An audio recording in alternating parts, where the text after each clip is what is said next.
સુરતના ડુમસ પોલીસ મથકમાં વર્ષ 2015માં નોંધાયેલા ઘરફોડ ચોરીના ગુન્હામાં સંડોવાયેલા આરોપી છેલ્લા 10 વર્ષથી ફરાર હતો। એલસીબી પોલીસ દ્વારા આરોપી ઇમામુદ્દીન ઉર્ફે બિલ્લા અખ્તર મેવની રાજસ્થાનના તથા હરિયાણા બોર્ડર પર આવેલા ડીગ જિલ્લા ખાતેથી ધરપકડ કરવામાં આવી છે। પોલીસે બાતમીના આધારે ત્યાં પહોંચીને અલગ વેશભૂષા ધારણ કરી 2 દિવસ સુધી માહિતી એકત્ર કર્યા બાદ તેની સામે કાર્યવાહી કરી છે। માનનીય પોલીસ કમિશનર શ્રી સુરત શહેર અનુપમસિંહ ગેહલોત સાહેબ તેમજ સેક્ટર 2 સંયુક્ત પોલીસ કમિશનર શ્રી ડામોર સાહેબના નાસ્તા ફરતા આરોપીઓને પકડી કાઢવાની સૂચનાના આધારે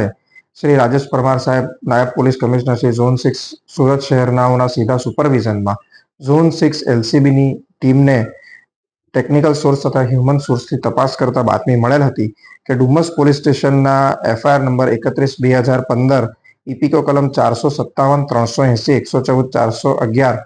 ઘરફોડના મુજબના કામે નાસ્તો ફરતો આરોપી ઇમામુદ્દીન ઉર્ફે બિલ્લા અખ્તર મેવ તેના મૂળ વતન ગામ તેલિકાબાદ સિકરી જિલ્લા ડીગ રાજસ્થાન કે જે અહીંથી લગભગ 1100 કિલોમીટર દૂર છે જે ખાતે સંતાયેલો હોવાની આધારભૂત બાતમી મળી આવેલ હતી। આ આરોપી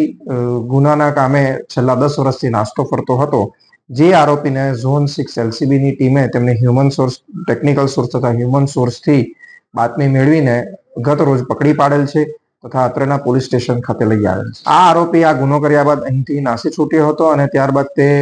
વિવિધ સ્થળે સંતાતો ફરતો હતો અને થોડા સમયે પોતાના વતન આવતો હોવાની બાતમી મળેલ છે।